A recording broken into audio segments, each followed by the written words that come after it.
کیا تم نے ہاں کر دی؟ تنویر نے وائن گلاس پر اپنی گرفت مضبوط کی۔ مجھے کرنی پڑی۔ شہرام نے ایک ہاتھ سے اپنا ماتھا تھامے رکھا تھا۔ اس کے ہونٹوں پر لاچاری اور نرمی بھری مسکراہٹ تھی۔ اگر میں انکار کرنے کی ہمت کروں تو سبھی فوراً بچوں کو لے کر چلی جائے گی۔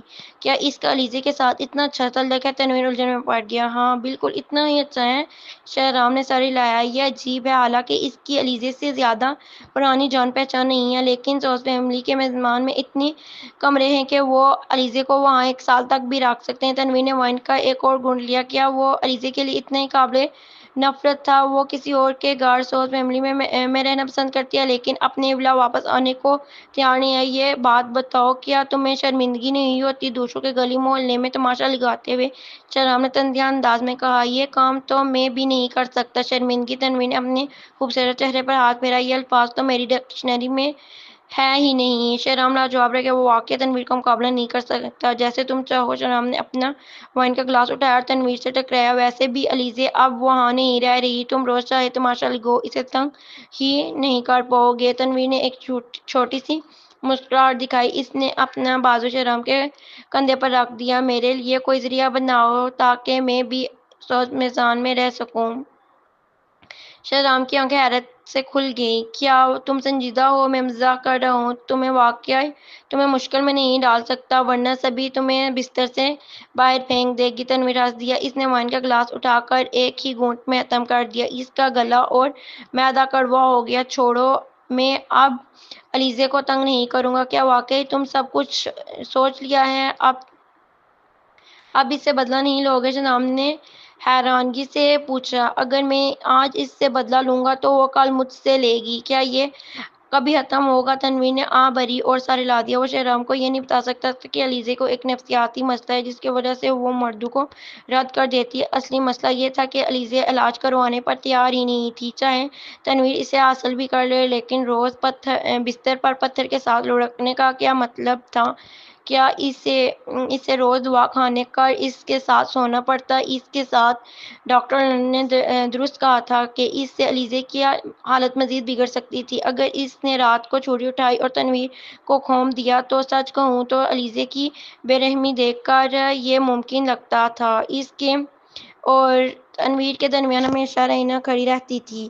تم اتنے نرم دل نہیں ہو۔ شہرام چونکا۔ کیا تمہارا اصول یہ نہیں تھا کہ جو چیز نہ ملے اسے تباہ کر دیا جائے؟ اب اچانک یہ سب کچھ بے معنی لگ رہا ہے۔ اس سے پہلے کبھی کسی عورت کو اس طرح ڈٹھائی سے تنگ نہیں کیا تھا، لیکن علیزے تو اس سے نفرت کرتی تھی۔ تنویر کو بھی اپنی انا کی ضرورت تھی۔ یہی بہتر ہے۔ شہرام نے سکون کا سانس لیا۔ آخر یہ صرف ایک عورت ہے۔ تمہاری قسمت میں تو ہمیشہ سنگل رہنا ہی لکھا ہے۔ مگر تم تو پہلے کچھ اور کہتے تھے۔ تم بار بار مجھے سمجھاتے تھے کہ ایک عورت سے محبت کرو اور بچہ ہونا کتنا خوشگوار ہوتا ہے۔ تنویر نے تیز لہجے میں کہا۔ تم ہی تو مجھے پہلے سیٹل ہونے کا مشورہ دیتے تھے۔ مسئلہ تم میں ہے، مجھ میں نہیں۔ تم محبت پر یقین نہیں رکھتے تھے۔ شہرام نے سیدھی بات کی۔ اس لیے تمہیں اس کی ضرورت بھی نہیں ہے۔ ہر ایک کا اپنا جینے کا طریقہ اور تم جیسے پہلے تھے ویسے ہی اچھے تھے۔ دونوں طرف سے صرف ضرورت ہی پوری ہوتی ہے اور سب راضی تھے، اور ان لوگوں کو مجبور کرنے کی کوئی ضرورت نہیں جو راضی ہی نہیں ہوتے۔ حقیقت یہ ہے کہ تم علیزے جیسی سخت حریف سے ملنے کے بعد اپنی کمپنی اور اپنی ساکھ برباد کر لی۔ آخر فائدہ کیا؟ تم ٹھیک کہہ رہے ہو۔ تنویر اچانک ہنس پڑا۔ میں اور علیزے دو الگ دنیا کے لوگ ہیں۔ چلو ایک ٹیسٹ کرتے ہیں۔ اس کے بعد سبھی سے کہہ دینا کہ علیزے کو واپس بھیج دے۔ میں اب اسے تنگ نہیں کروں گا۔ اپنا وعدہ نبھانا۔ میں اپنی بات کا پکا ہوں۔ اس رات تنویر نے خوب شراب کی، لیکن اگلے دن جب وہ کمپنی آیا تو اب بھی چکر سا آ رہا تھا۔ اسے ذرا سکون تب ملا جب اس نے اپنی سیکرٹری سے کہا کہ کافی اور پیئے۔ اتنے میں کین نے باہر سے دروازہ کھٹکھٹایا اور اندر آیا۔ پریزیڈنٹ لاغاری، آپ نے پچھلی رات جو مجھے ری بورن کی انویسٹیگیشن کا حکم دیا تھا، اس میں کچھ پیش رفت ہوئی ہے۔ تنویر چونکا۔ تب اسے یاد آیا کہ اس نے علیزے کے بارے میں کین کو تفتیش کرنے کے لیے کہا تھا۔ اسے ہمیشہ سے یہ عجیب لگتا تھا کہ علیزے ری بورن کیسے ہو سکتی ہے۔ اگر یہ کل کی بات ہے تو تو ضرور وہ دلچسپی لے لیتا، لیکن اب تنویر یہ فیصلہ کر چکا تھا کہ کام کے علاوہ وہ اس سے نجی تعلقات نہیں رکھے گا۔ اس سے کہ راز کھوجنے کی بھی سستی نہیں سی تھی۔ اب اس سے اس کی کوئی انفارمیشن مجھے مت دینا اور مزید تفتیش بھی بند کر دو، تنویر نے سرد لہجے میں کہا۔ ہر کسی کے اپنے راز ہیں۔ تنویر کو ڈر تھا کہ جتنا وہ کھوجے گا اتنا ہی علیزے میں دلچسپی لینے لگے گا۔ کین حیران رہ گیا۔ پریزیڈنٹ لغاری، مجھے پتہ چلا ہے کہ ری بورن کی یہ شناخت رینا سے جڑی ہوئی لگ رہی ہے۔ کیا آپ یہ نہیں جاننا چاہیے رینا؟ تنویر نے چونک کر سر اٹھایا، پھر اس کا تاثر ہلکا ہو گیا۔ ری بورن علیزے ہے۔ علیزے اور رینا بچپن سے ایک دوسرے کو جانتی ہیں۔ یہ کوئی عجیب بات نہیں کہ ان کے بیچ کوئی تعلق ہو۔ نہیں، علیزے شاید اصلی ری بورن نہیں ہے، کین نے کہا۔ جب میں نے علیزے کی انویسٹیگیشن کی تو مجھے ڈر تھا کہ مجھے کچھ چیز رہ نہ جائے، اس لیے میں نے اپنے آدمی کو خاص طور پر علیزے کے آبائی علاقہ بھیج دیا۔ انہوں نے اس کے پرانے اسکول کا بھی دورہ کیا۔ تمام پڑوسی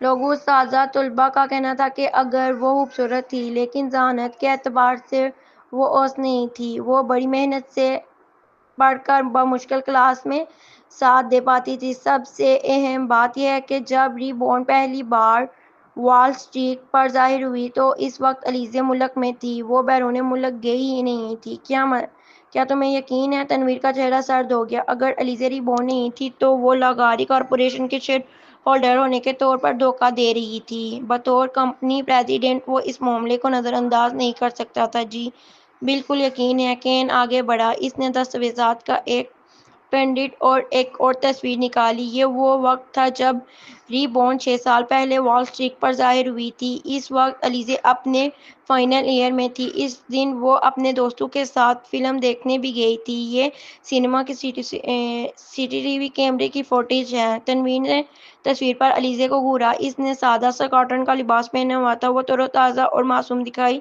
دے رہی تھی مگر اسے اجنبی لگ رہی تھی۔ اصل میں تنویر کو پہلے بھی شک تھا کہ علیزے کے ساتھ کوئی بڑا راز ہے، تاہم وہ اس امکان کو رد نہیں کر سکتا تھا کہ علیزے واقعی فرانس کی جینیس ہو۔ دنیا میں کئی لوگ ڈیٹے کے معاملات میں غیر معمولی تیزی رکھتے ہیں۔ بیرون ملک ایسے کئی جینیس موجود ہیں، لیکن سامنے موجود تصویر جھوٹی نہیں ہو سکتی تھی۔ ایک شخص دو شناخت نہیں رکھ سکتا۔ علیزے ری بورن کیسے بنی؟ تنویر کا چہرہ سرد ہو گیا۔ اس نے تو فیونک فلم گروپ میں بھی سرمایہ کاری کی اور یہ بھی ری بورن ہی تھی جس نے لاغاری کارپوریشن کے اسٹاک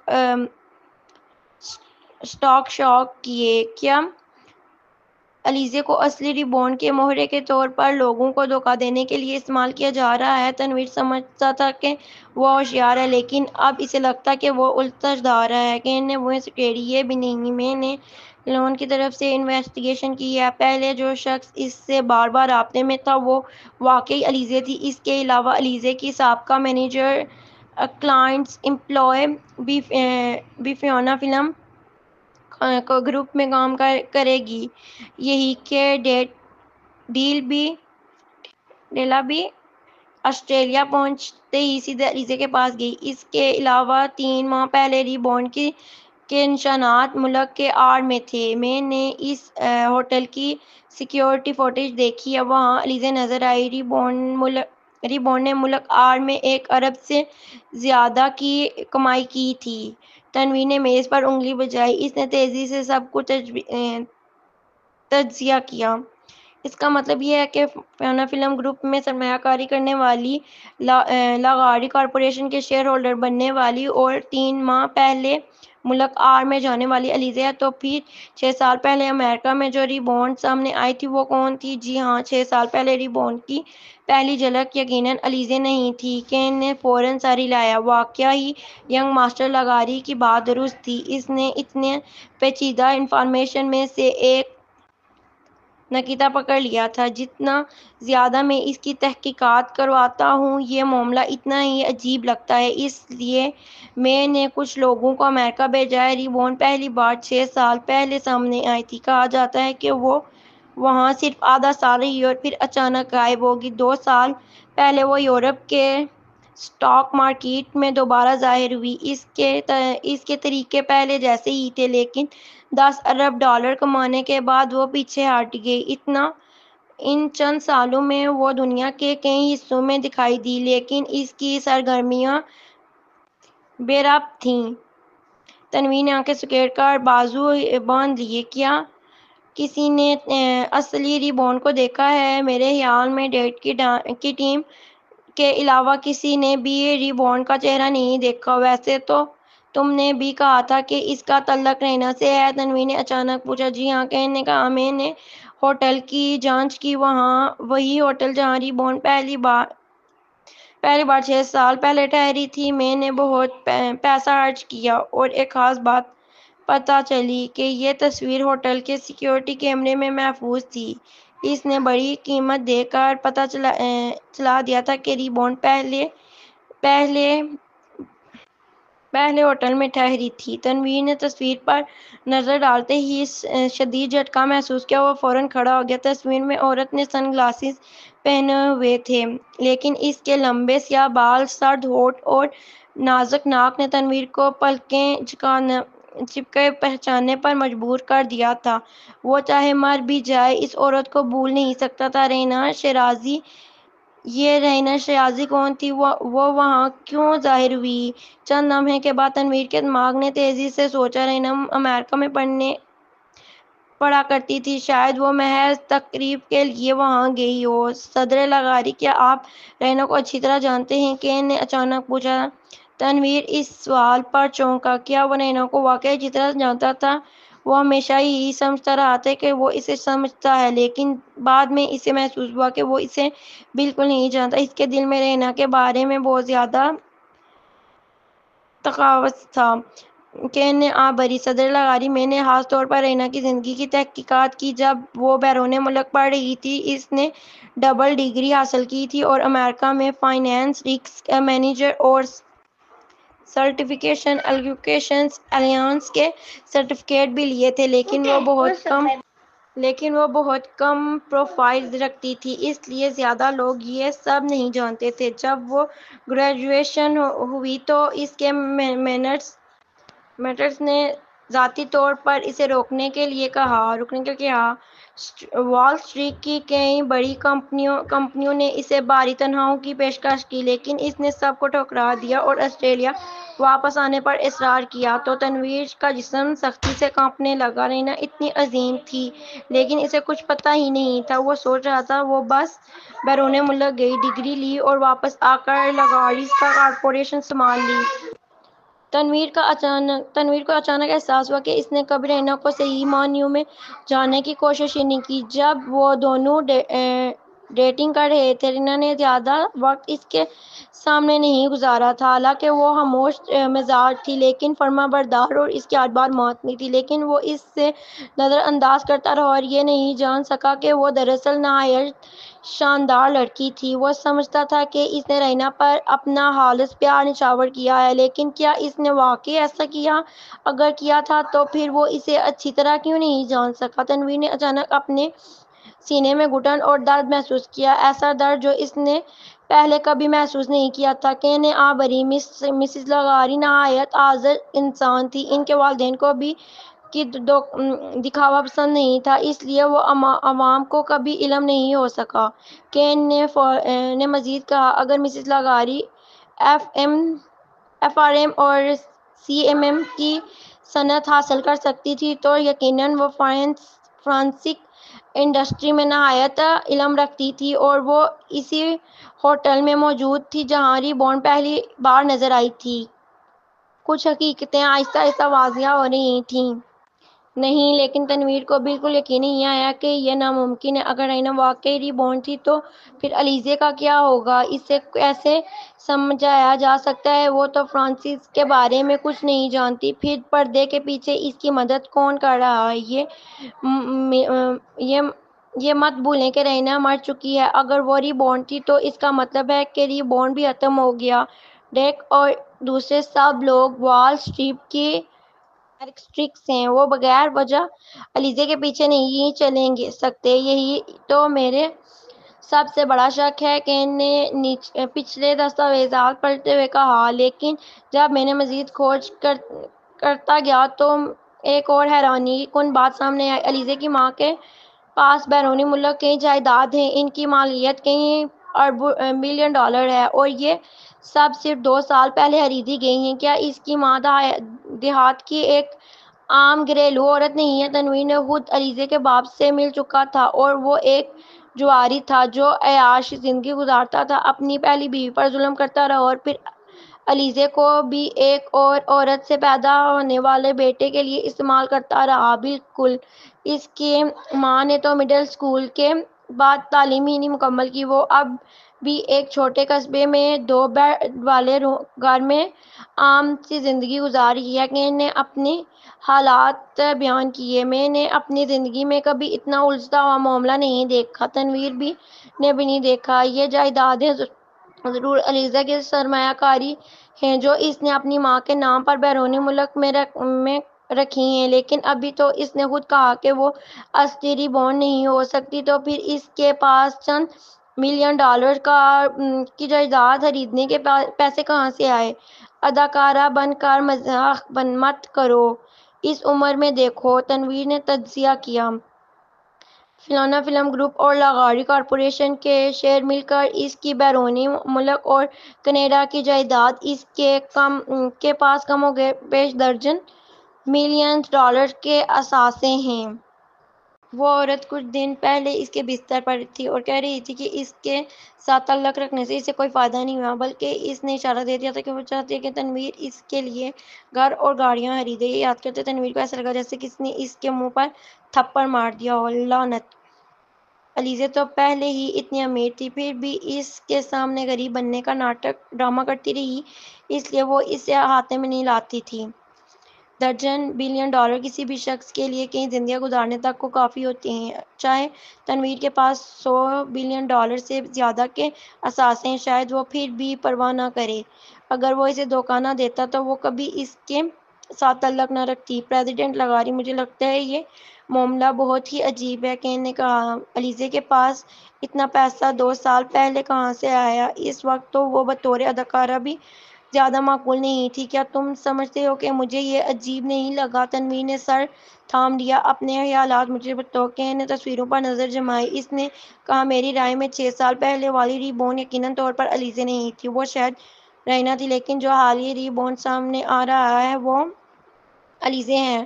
مجھے نہیں لگتا کہ علیزہ کو فرانسیسیہ کی معلومات کیسے ہیں۔ مجھے صرف یہ عجیب لگتا ہے کہ جو لڑکی پڑھائی میں اوسط تھی وہ اچانک فرانسیسیہ ٹائکون کیسے بن گئی؟ یہ بہت غیر معمولی ہے۔ تنویر نے انگلی بجا کر کہا، ٹھیک ہے، تم نے اس عرصے میں بہت محنت کی، واپس جاؤ اور آرام کرو، یہ دستاویزات چھوڑ دو، میں بعد میں دیکھ لوں گا۔ جی بہتر۔ کین مڑ کر باہر جانے لگا۔ وہ دروازے پر پہنچا تو رک گیا۔ ہچکچاہٹ سے اس نے کچھ کہنے کا سوچا۔ کیا کچھ کہنا باقی ہے؟ تنویر نے پوچھا۔ وہ پریزیڈنٹ لاغاری، کیا آپ کو بھوتوں پر یقین ہے؟ کین نے ہچکچاتے ہوئے پوچھا۔ تنویر نے چونک گیا۔ اس کا چہرہ تاریک ہو گیا۔ یہ کیا بکواس ہے؟ میرے خیال میں اس دنیا میں بہت سی چیزیں ہیں جو عام منطق سے نہیں سمجھی جا سکتی۔ کین نے دھیمے سے کہا، کیا آپ نے علیزہ کے پچھلے ڈرامے دیکھے ہیں؟ مجھے ٹی وی ڈراموں میں دلچسپی نہیں ہے۔ تنویر نے بے نیازی سے کہا۔ کین نے سر ہلایا۔ مجھے بھی دلچسپی نہیں ہے، لیکن میری بھانجی علیزہ کی ہارڈ فین ہے۔ اس نے علیزہ کے تمام ڈرامے اور فلمیں دیکھی ہیں۔ اس کا کہنا ہے کہ اگرچہ علیزہ خوبصورت ہے، لیکن پہلے اس کی اداکاری معمولی تھی، اس کے بعد اچانک اس کی اداکاری میں زبردست بہتری آئی ہے، جیسا کہ وہ دوبارہ جنم لے چکی ہو۔ تنویر نے تیوری چڑھائی۔ کیا کہ شرروک پہلے فنکاروں کے لیے اداکاری بہتر کرنے کے لیے ٹیچرز نہیں رکھتا تھا؟ ظاہر ہے اس کی اداکاری بہتر ہو ہی جاتی شاید۔ کین نے سر کھجایا اور پلٹ کر چل دیا۔ تنویر کچھ دیر خاموش رہا، پھر اس نے رائنا کی فائلوں میں سے ایک سب سے اوپر والا ڈاکومنٹ اٹھایا اور کھول کر دیکھنے لگا۔ رائنا شیرازی نے اپیل یونیورسٹی سے گریجویشن کی ہے۔ اس نے فرانسیسی اور اکنامکس میں ڈبل ڈگری حاصل کی۔ اپنی پڑھائی کے دوران اس نے تھیٹر کلب اور بینڈ میں بھی حصہ لیا۔ تنویر کی نظریں فوراً تھیٹر کلب پر جا رکی، پھر اس نے تیزی سے اپنا لیپ ٹاپ کھولا اور ییل یونیورسٹی کے فارم میں ہیک کر کے لاگ ان کیا۔ سال ٹاپ کرنے کے بعد اس نے اس سال کے کنٹیسٹنٹ کو کھنگالنا شروع کیا جس میں رینا نے گریجویشن کیا تھا۔ اس کی نظر اسکرین پر جمی رہی اور اس کی آنکھوں میں شدید حیرت کی لہر دوڑ گئی۔ اگلے دن تنویر اپنے کام میں صحیح طریقے سے نہیں مکمل کر سکا اور جلدی سے دفتر سے نکلا اور اپنے ولا کے سنیما روم میں جا پہنچا۔ وہاں اس نے علیزہ کے تمام فلمیں، ڈرامے، کمرشل نکالے۔ جب اس نے شوبز میں قدم رکھا تھا اس نے سب سے پہلا پروجیکٹ چلایا۔ علیزہ نے ڈیبیو کے بعد ایک تاریخی ڈرامہ کیا جس میں اس نے ایک ملازمہ کا کردار ادا کیا۔ وہ ایک چھوٹا سا رول تھا۔ ڈرامے میں علیزہ کی نظریں ناتجربہ کار اور معصوم لگ رہی تھیں۔ وہ ملازمہ کی چالاکیوں اور زندہ دل کو ادا کرنے میں ناکام رہی۔ اس کی اداکاری کمزور تھی۔ جب وہ دوسرے ڈرامے میں سیکنڈ فیمیل بنی، کئی سیریل میں بھی اس کی نظریں غیر فطرتی لگ رہی تھیں۔ اسی دوران علیزہ نے ایک فلم میں بھی کام کیا لیکن اس میں اس کا رول چوتھی فیمیل لیڈ کا تھا۔ اس کے بعد وہ ایک کم بجٹ کے ڈرامے میں بطور ہیروئن سامنے آئی۔ تنویر نے دیکھا کہ اسکرین پر کئی کامنٹس پاس سپ ہو رہے تھے۔ کہانی فضول ہے، اگر علیزہ نہ ہوتی تو میں یہ نہ دیکھتا۔ میں بھی علیزہ کے لیے دیکھ رہا ہوں۔ لگتا ہے کہ یہ پہلا ڈرامہ ہے جس میں وہ مرکزی کردار کر رہی ہے لیکن علیزہ کی اداکاری واقعی ٹھیک ٹھاک ہے۔ ہیرو بناوٹی ہے، مجھے پسند نہیں۔ علیزہ اس وقت کتنی کم عمر اور ناتجربہ کار لگتی تھی۔ تنویر نے اسکرین پر موجودہ عورت کو دیکھا۔ اس کے انداز اور نظروں نے تنویر کو اجنبیت کا احساس دیا، جیسے وہ عورت اس کے لیے بالکل انجان ہو۔ لیکن اس نے ہمت نہیں ہاری۔ اس نے ڈرامے کے 24 ایپیسوڈ مکمل دیکھ ڈالے۔ چوتھے ڈرامے میں علیزہ کی شخصیت کم ہوگی کیونکہ اس کی اداکاری پر سخت تنقید ہوئی۔ نتیجتاً وہ ایک سپیریئر ڈرامے میں منفی اور بے اتحاد سیکنڈ فیمیل بنی۔ جب علیزہ بنا آستینوں والے لباس میں اسکرین پر آئی تو تنویر کو لگا جیسے اس کی نظریں اور اداکاری بالکل بدل گئی ہو۔ بچاؤ میں علیزہ کی خوبصورتی سے مدہوش ہو گیا۔ اس کی نظریں کتنی پرکشش ہیں۔ مجھے تو علیزہ اس ڈرامے کی وجہ سے پسند آئی، اگرچہ وہ ڈرامے میں گھٹیا رول کردار تھی لیکن بیچاری بھی تھی۔ اس نے کمال کی اداکاری کی۔ مجھے یہ یاد ہے میں آخری بار بری طرح رو دیا تھا۔ مجھے لگتا ہے علیزہ کی اداکاری اس ڈرامے کے بعد بہتر ہوئی۔ تنویر نے فوراً شیڈراک کو فون ملایا۔ پہلی کال نہ لگی تو اس نے دوسری کال ٹرائی کی۔ صدر لغاری، کوئی ایمرجنسی ہے کیا؟ فون پر شیڈراک کی اونگ لیتی ہوئی آواز سنائی دی۔ مجھے یہ بتاؤ، جب ڈرامہ ابو دی کلاؤڈز فلم آنا جا رہا تھا تو کیا علیزہ کو اداکاری سیکھنے کے لیے کسی پروفیسر یا ٹیچر کو رکھا گیا تھا؟ تنویر نے مدھم سا پوچھا۔ شیڈراک ابھی بھی نیم خوابیدہ تھا۔ اس نے آنکھیں ملی۔ وہ ابھی بھی خود کو جاگتا ہوا محسوس نہیں کر رہا تھا۔ رکو، تم نے مجھے صبح کے 4 بجے صرف یہ پوچھنے کے لیے کال کی، کیا تم نے پوری رات جاگا ہے؟ کیا؟ ہاں، میں وہ ڈرامہ دیکھ رہا ہوں جو علیزہ نے ماضی میں کیے تھے، تنویر نے مدھم آواز میں کہا۔ شیڈراک دنگ رہ گیا۔ لعنت! پریزیڈنٹ لغاری کو علیزہ نے واقعی بری طرح سے تنگ کر رکھا تھا۔ میرے سوال کا جواب دو۔ تنویر جھنجھلا گیا۔ شیڈراک نے اپنے سر کے پچھلے حصے کو کھجایا۔ مجھے یاد نہیں، اس ڈرامے سے پہلے علیزہ کو مونٹ سے بریک اپ ہوا تھا۔ اس نے خودکشی کی کوشش کی تھی، اس لیے کچھ دن ہسپتال میں رہی۔ پھر وہ ابو دی کلاؤڈز کا سیریل میرے ہاتھ آیا تو میں نے علیزہ کو کبھی نہیں سوچا تھا کیونکہ اس کی اداکاری اتنی نہیں تھی کہ وہ ایک پاگل کردار جو میں محبت اور نفرت کا بیج جیتا تھا ادا کر سکے۔ لیکن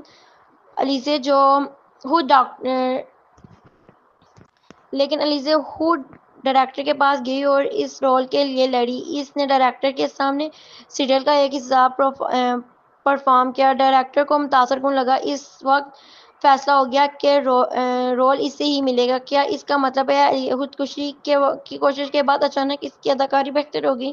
تنویر سخت لہجے میں پوچھا۔ یہ شاید شیڈراک کا وہم تھا، مگر اسے لگا کہ تنویر کافی متاثر ہو رہا ہے۔ وہ نہیں سمجھ پایا کہ آخر تنویر کیوں اتنا بے چین ہو رہا ہے۔ یہی کہ تنویر کی سانسیں بھی بھاری ہو رہی تھیں۔ کیا تنویر عورت کا زیادہ محتاج ہو رہا تھا؟ کچھ ایسا ہی ہے، شیڈراک نے ہوشی سے کہا۔ میں نے علیزہ سے یہ سوال پہلے بھی کیا تھا۔ میں نے پوچھا کہ اچانک تمہاری اداکاری کیسے نکھر گئی؟ تو اس نے کہا کہ خودکشی کی کوشش نے ایک بار مرنے اور اسے دوبارہ جنم لینے دیا جیسا ہے۔ اس سے پہلے وہ کسی کو دل سے چاہ کے احساسات کو نہیں سمجھتی تھی، لیکن جب محبت نفرت اور پاگل پن میں بدل گئی تو تب اس نے یہ سب محسوس کیا۔ بریک اپ کے بعد اس سے یہ سب سمجھ آیا کہ مجھے اس کی بات بالکل متفق لگی۔ اداکاری میں بہتری یہی ہے کہ آپ نے ملتے جلتے جذبات کے ساتھ کیے ہوں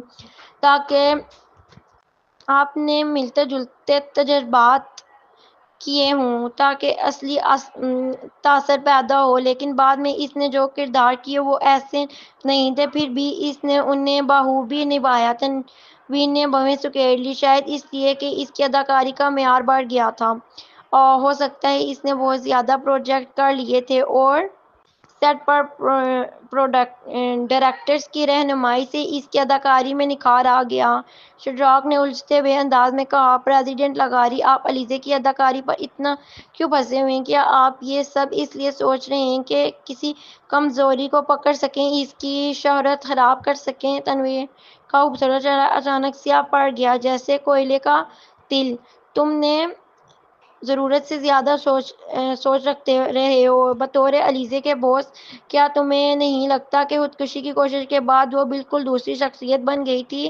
ارے اس نے خودکشی کی کوشش کی تھی، ظاہر ہے اس کی شخصیت میں بڑی تبدیلی آئی، کون نہیں بدلے گا؟ تنویر کو اس بے وقوف سے مزید بات کرنے کا دل نہیں کیا۔ اس نے حالی کا نمبر ڈھونڈا اور کال کی۔ حالی علیزے کی مینیجر تھی، وہ یقیناً شاہرخ سے زیادہ جانتی تھی۔ پریزیڈنٹ لاغاری، حالی ابھی سو رہی تھی۔ کال نے اسے جگا دیا، لیکن وہ اپنا غصہ ظاہر نہیں کر سکی۔ مجھے علیزے کے بارے میں تم سے کچھ سوال پوچھنے ہیں، تنویر سیدھا بولا۔ جب علیزے نے خودکشی کی کوشش کی تھی اور ہوش میں آئی تب بطور اسسٹنٹ تم نے اس میں کوئی تبدیلی محسوس کی؟ حالی حیران رہ گئی۔ آپ اچانک اس وقت کیوں پوچھ رہے ہیں؟ اچھے سے سوچو۔ تنویر نے اسے کاٹ دیا۔ مثال کے طور پر، کیا اس کی شخصیت یا عادتیں بدلی، یا اس کے کھانے پینے کے شوق اور ذوق بدل گئے؟ حالی لمحہ بھر کے لیے ہکا بکا رہ گئی، پھر کچھ دیر بولی۔ جب علیزے ہوش میں آئی تو اس کی شخصیت واقعی مختلف تھی۔ پہلے علیزے معصوم اور نازک تھی، اس میں چالاکی نہیں تھی اور وہ ایک معصوم بھیڑ کے بچے جیسی لگتی تھی، لیکن اس کے بعد وہ سرد مہر ہو گئی، مسکرانا کم کر دیا اور لوگوں کو ایک ٹھنڈا سا احساس دینے لگی۔ اس وقت تھوڑی ڈرنے لگی۔ پہلے میں تھوڑی سی ڈر گئی تھی، پہلے میں اسے ڈانٹ دیتی تھی، لیکن بعد میں صرف اس کی ایک نظر سے ہی میرا دل دہکنے لگتا تھا۔ تمہیں یہ عجیب نہیں لگتا تھا؟ لیکن علیزے نے کہا کہ وہ اب زندگی اور موت کی لکیر سے واپس آئی ہے، اسے ایک گھٹیا شخص نے دھوکا دیا ہے اور وہ شدید صدمے میں تھی، اسے بہت سی چیزیں یاد بھی نہیں رہیں۔ حال نے اچانک اپنی سینے پر ہاتھ مارا۔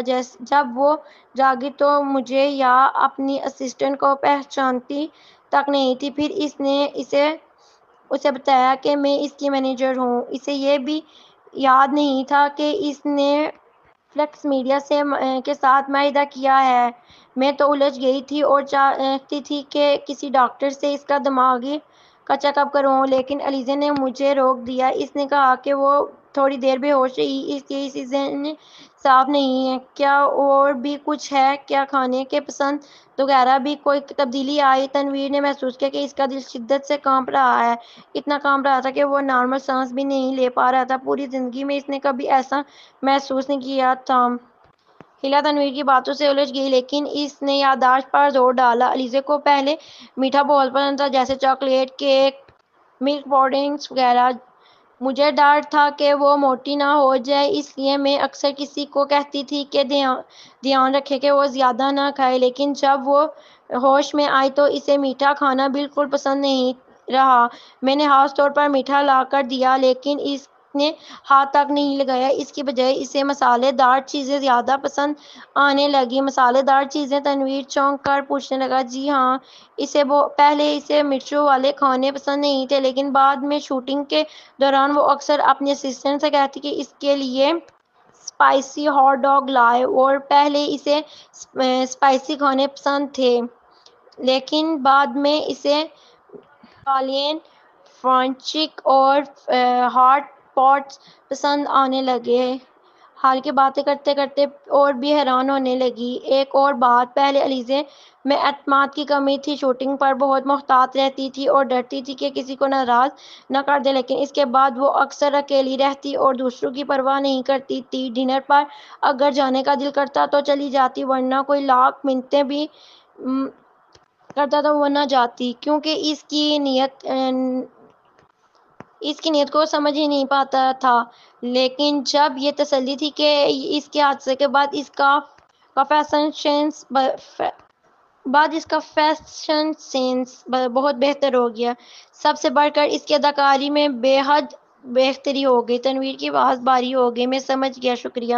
خالد ساکتے رہ گئی۔ صدر لاغاری نے ابھی کیا کہا؟ شکریہ، یہ الفاظ اس کے منہ سے کیسے نکل سکتے تھے؟ یاد رکھو، آج کی بات کسی کو نہیں بتانا، خاص طور پر علیزے کو۔ صدر لاغاری نے ٹھنڈے لہجے میں تنبیہ کے بعد فون بند کر دیا۔ عالیہ الجھن میں پڑ گئی۔ صدر لاغاری نے اسے کال کیوں کی تھی؟ کیا وہ سمجھ رہے تھے کہ علیزے پر کسی بھوت کا سایہ ہے؟ عالیہ کام کی۔ اس نے سوچا کہ بہتر ہے کہ فضول خیالات چھوڑے اور سو جائے۔ وہ جلدی سے کمبل کھینچ کر اپنے چہرے پر لے گئی۔ دوسری طرف تنویر نیند نہ لے سکا، یہ سمجھ آتے ہی کہ وہ خودکشی کی کوشش سے انسان کی شخصیت میں بڑی تبدیلی آ سکتی ہے۔ لیکن کیا اس سے کھانے کی پسند، شوق اور عادتیں بھی بدل جاتی ہیں؟ کیا